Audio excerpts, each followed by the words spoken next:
Coming up on the AFN Evening News. His life for dozens of his soldiers' lives. The sacrifice earned him the military's highest honor. Plus, a trip to Little Korea. You might not expect to find it here in Iraq.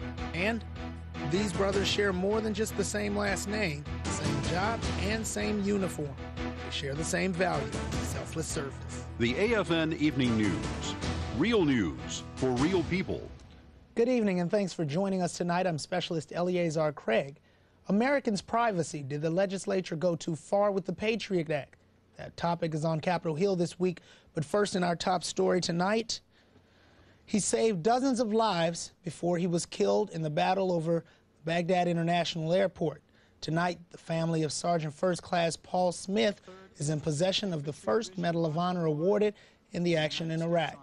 In ceremony at the White House, President Bush placed the award in the hands of Sergeant Smith's son exactly 2 years from the date the battle took place.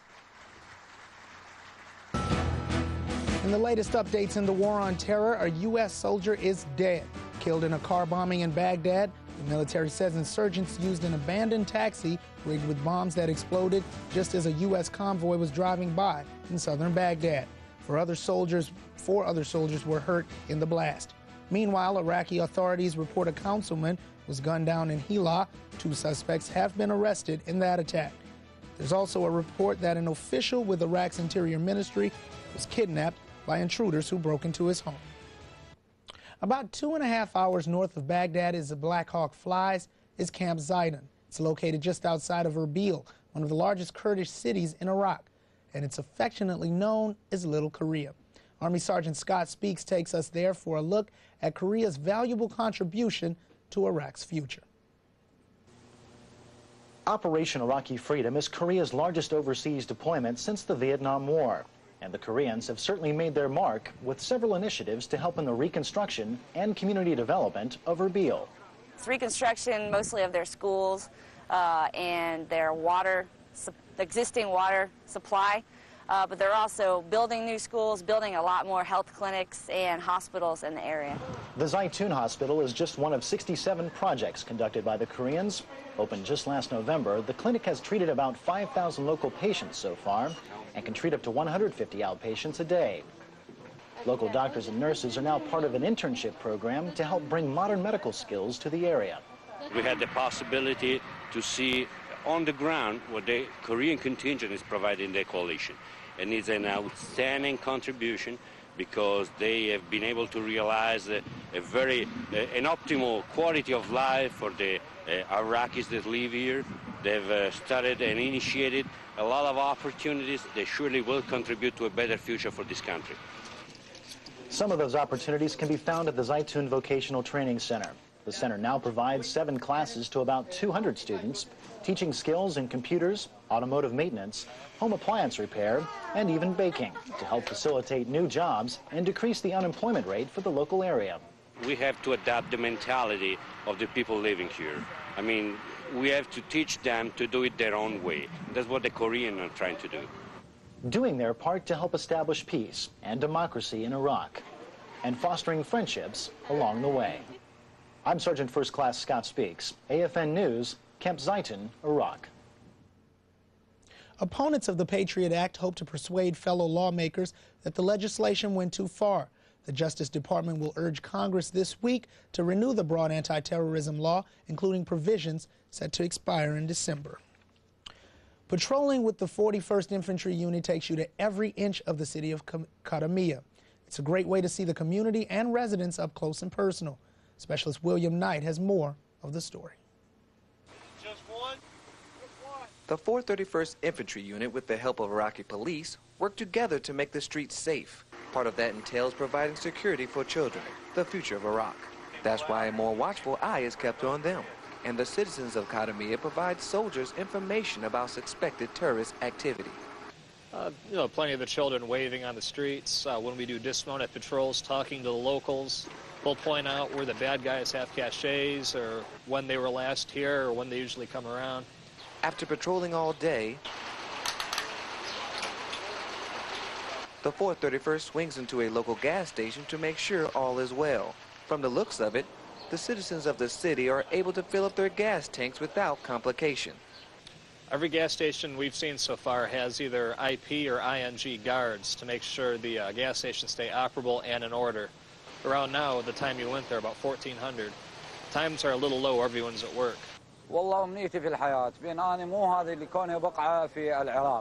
I hope that peace and stability will prevail in Iraq. I hope that the wrongdoers will come back to their minds and to the right path set by God.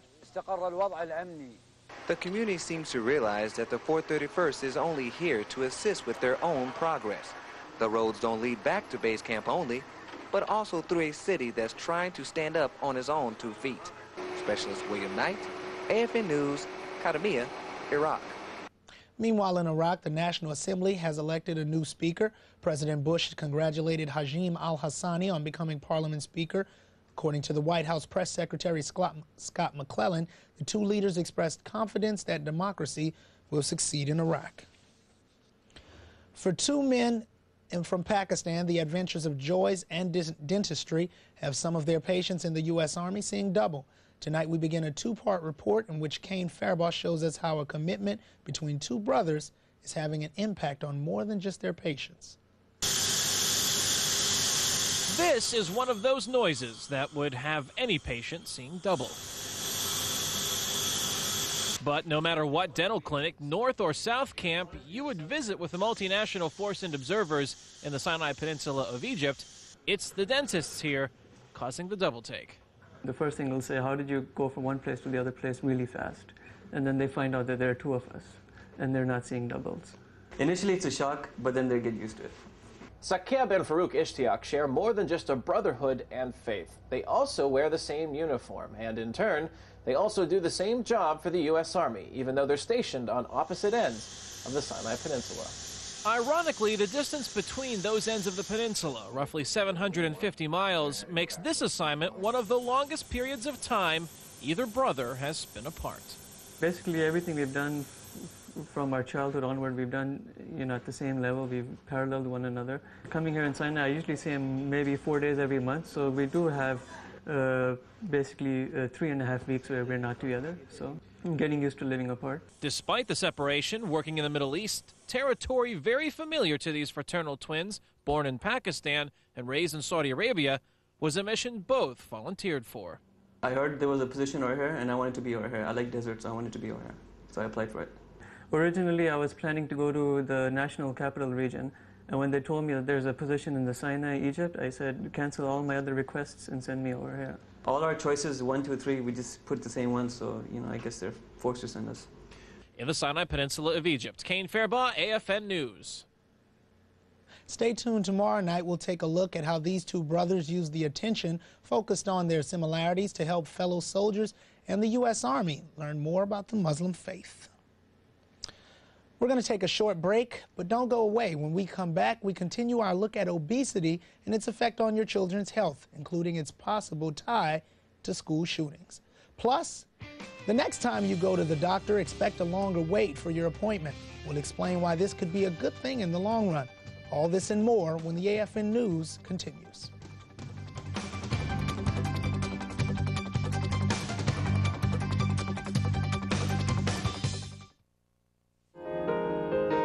Parents and guardians are the most important influence in a child's life. But when one parent is away from home for long periods of time during deployments or training exercises, they can use a helping hand. Mentoring offers support for both parent or guardian and the student by providing one more caring one-on-one relationship. Students are matched with volunteers based on common interests, academic skills, and the mentor's career field.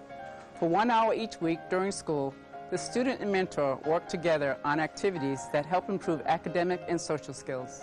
They may also lay the foundation for future career choices. Become a mentor. Investing 1 hour each week with a young student, like these here in Kaiserslautern, Germany, could very well be one of the most rewarding experiences you'll have. Please call the schools in your community and ask for a mentor program coordinator. A commitment to our children is a commitment to our future. In 56 countries across 5 time zones, you're watching the award-winning AFN Evening News. Real people, real news. Thanks for staying with us. Childhood diseases are up tenfold in the past 2 decades. Much of the blame lies with America's expanding waistline. In part 2 of our series on childhood obesity, Michelle Michael shows us how rising numbers on the scale are more than just a health hazard. The weighty issue is one that could kill. New research shows the nation, especially children, gorging themselves on bacon double cheeseburgers will one day shorten the average lifespan, not just because of the health issues that come with being overweight, but because of the potential for bullying. They don't want to be around other kids if they're heavier. Overweight kids outcast by their peers. Beth Hogue is a social worker for child and adolescent psychiatry. And these kids just don't feel good and they don't know how to change it. Last month's Minnesota school shooting raises a red flag for Hogue. It said in the newspaper that this child weighed 240 pounds and he had been a victim. He had been bullied by the kids. And he said, you know, he would call out a kid's name and wave and smile and then kill them. It is scary. According to experts, obesity could be to blame for school shootings like the one in Minnesota where a student shot his grandfather and his lover and then opened fire on 7 classmates. I think when our society doesn't encourage people to connect and they don't build relationships, then you do have much more of a risk of behaviors like shootings and the problems in school. And in a military environment, there's fear the threat could be even more real. And of course, in the environment we're in, you know, death and war, and I mean, that's all part of being in the military. That's part of the reason why FIT is in military communities. It's a pediatric health intervention team at Landstuhl, aimed at reducing weight problems among kids and ultimately preventing potential threats. Dillon Lynch is on the team. People, they think, oh, I don't look like everyone else. We're getting bigger, and the picture on the magazine is not most of us. Joyce Patrick helped start the fitness program. She says there's major health concerns facing not the baby boomers, but a group much younger. If we're seeing kids now at 8 and 9 developing type 2 diabetes, that's absolutely unheard of 10 years ago. The cost of keeping these children taken care of when they're older is going to be astronomical. If they make it to an older age, new research shows obesity, especially the alarming rise among children, is the culprit, fueling a startling reversal in life expectancy. Some blame fast food. There's a lot of money being made in processed foods, and that's not going to go away. Fast food industry spends billions of dollars on indirect marketing to kids. I mean, those little Happy Meals and toys are not by accident. They are building consumers for life. Smart consumers like Dillon Lynch know they have a choice, though. You don't have to get a king size, you can just get a regular. That regular size could keep kids at a regular weight and feeling like regular kids. It's so great within 10 weeks to see their attitude change from, you know, I'm a victim to I'm in control of my life. Control over health and mental health, 2 focuses of FIT and 2 changes that experts agree could save lives. The program at Landstuhl Regional Medical Center targets the growing threats to children's health, but also local communities are now getting involved, like Department of Defense schools. Speaking of schools, tomorrow night we take a closer look at lunch lines. Does your child choose the fried foods or the healthy heapings? We'll explain in part 3 of our series. Reporting in Mannheim, Michelle Michael, AFN News. Thanks, Michelle. We want to flash that number at you. It's 06371 868614. or DSN 486-8614. If you're interested in joining FIT, it's a program offered throughout Europe, not just at Landstuhl. You can call the number there on your screen for more information.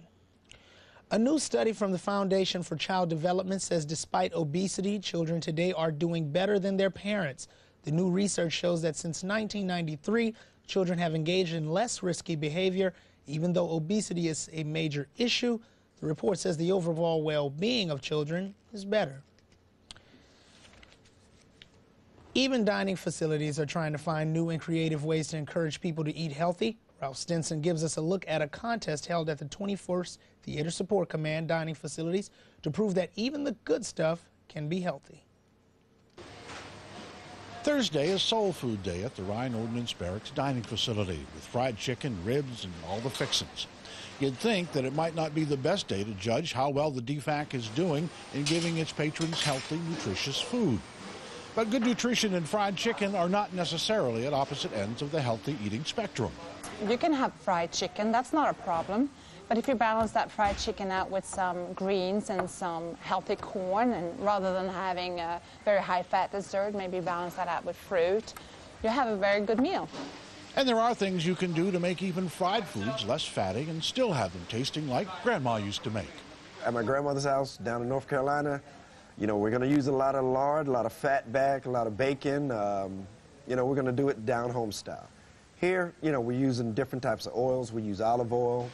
We can replace the, you know, the ham hocks with a different type of ham.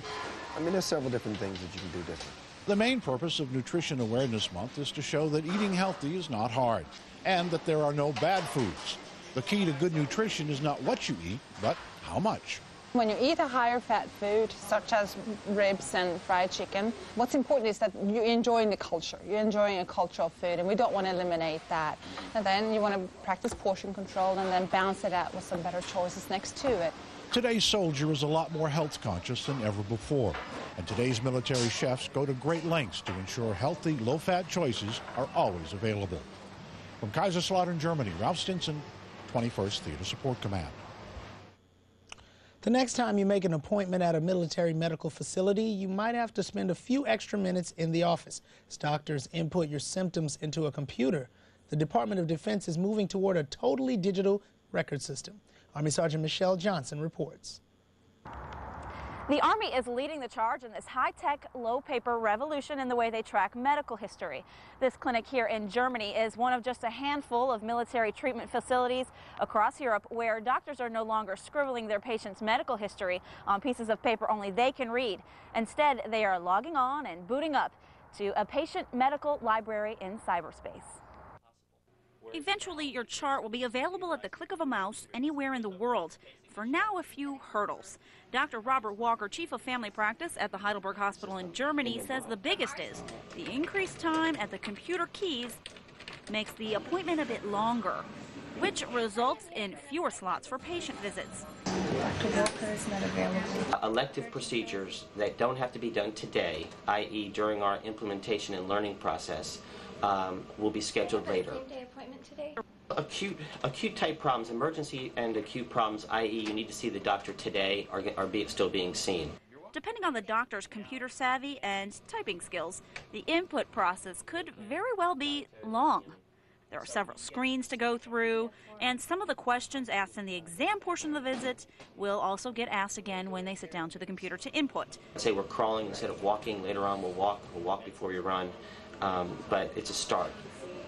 Until the sprint, hospital officials urge you to focus on preventive self-care. Frequent and thorough hand washing, no smoking, and healthy eating habits tend to keep you out of the waiting room altogether. But if your condition requires you to see a physician, remember to be a patient. Dr. Walker says that because this system is a work in progress, don't necessarily expect to go to your next duty station without your medical Bible in hand. In fact, it could take just a few more years before the system goes Army-wide. Army Sergeant Michelle Johnson, AFN News. Well, it's time for some of our affiliates to switch to local programming, but for those of you sticking around, we'll introduce you to Mr. Shape 2005, plus a Mass in Vicenza, Italy, remembering Pope John Paul II. That story and more after these messages. Don't go away.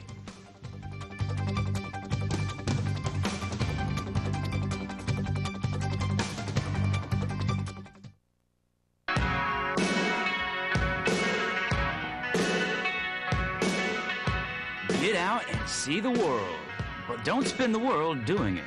Visit ITT. It's your golden ticket.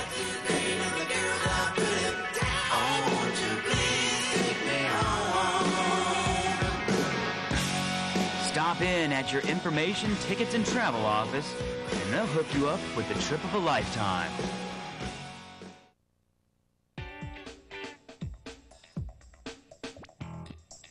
Out of the last 2 years, been deployed for about 18 months, so really looking forward to getting there.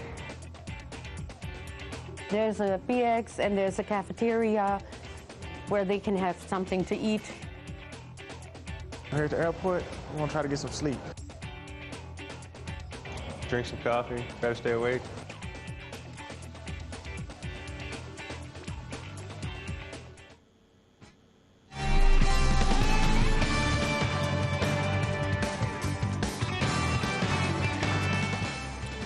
Thanks for sticking around.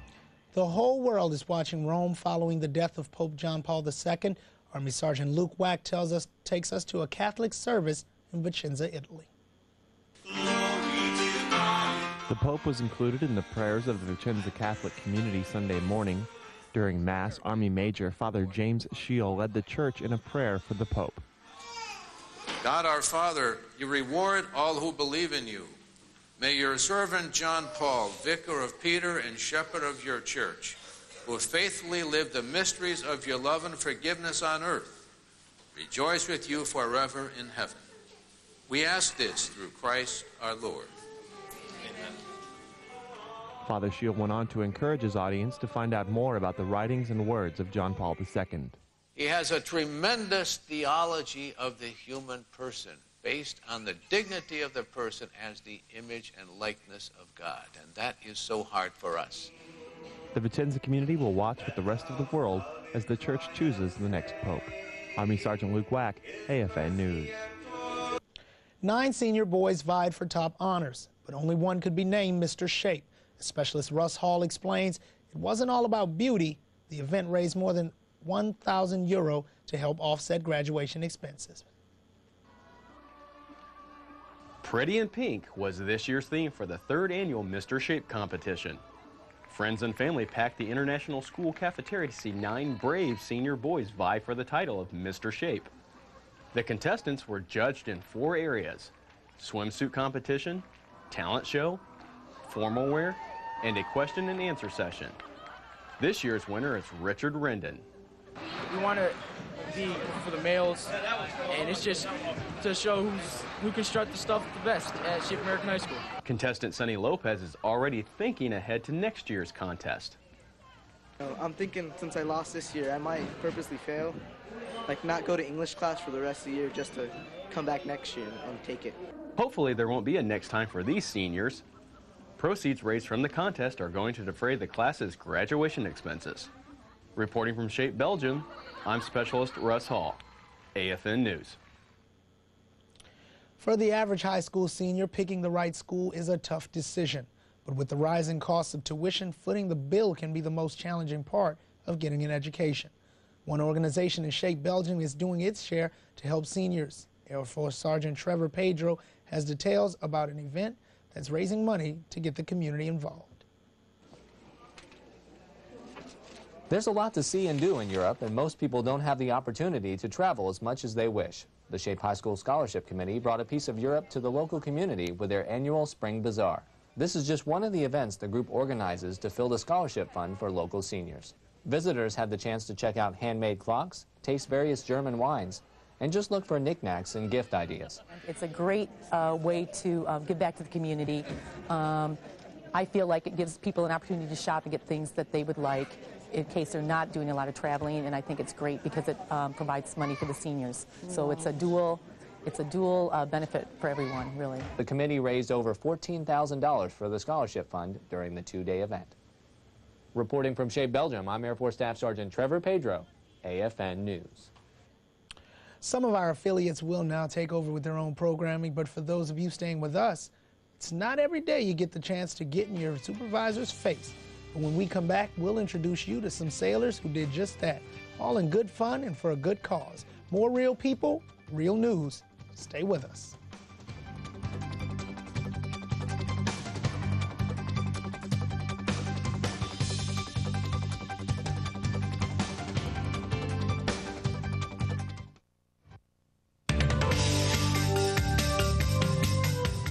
As an Army family physician, when one of my patients needs specialty care on the local economy, I feel confident that they're going to receive the best possible care.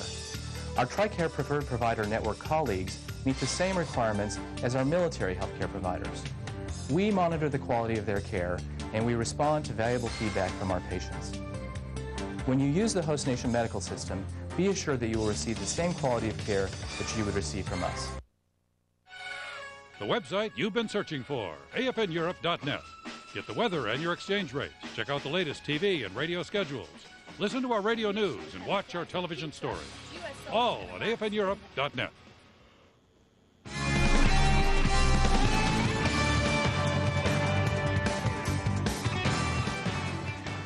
finally tonight, Navy journalist Steve Weaver takes us to La Maddalena, Italy, where a couple of lucky kids got to participate in what can only be described as in-your-face fundraising. Remember when your mom told you that if you didn't finish your dinner, you wouldn't get dessert? Well, for a few lucky participants in the Pie in Your Face fundraiser at the Mordini Compound basketball courts, they didn't have to finish their dinner. The La Maddalena First Class Association came up with the contest to raise money for a Women's History Month event. March is Women's History Month, and what we did was decided that we're going to show our women of Lamar appreciation by throwing a dance for them at the Paradiso Club. The participants volunteered to put their names onto a list. Whoever had enough donations put on their names to put them into the top 10 on the list received pies in their faces. You know, I have no idea why they donated money for pies for me. It was a collaboration of my office. They, and at noon when I had lunch, I only had $17 on my name. I was like 13th on the list and even further down, a little further later into it. And then about 15 minutes before 1, they dropped $250 down and I ended up into the top 10. The event raised about $3,000. The person with the most votes got more pies than he bargained for. One from every masquerade arm. The most money maker was Security Lieutenant Kern. He had 641 votes. That's $641 he raised just on his name alone. And he got the majority of the pies in his face. And the captain, he came up next with 322 votes.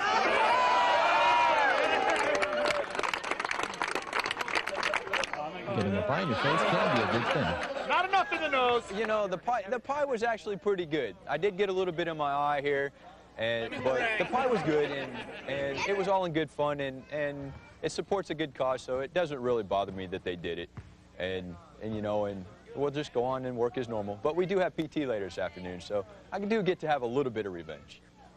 Reporting from La Maddalena, Italy, I'm Navy journalist Steve Weaver, AFN News. Bet I could raise a lot of money. It's going to wrap it up for us tonight. Thanks for joining us. See you tomorrow.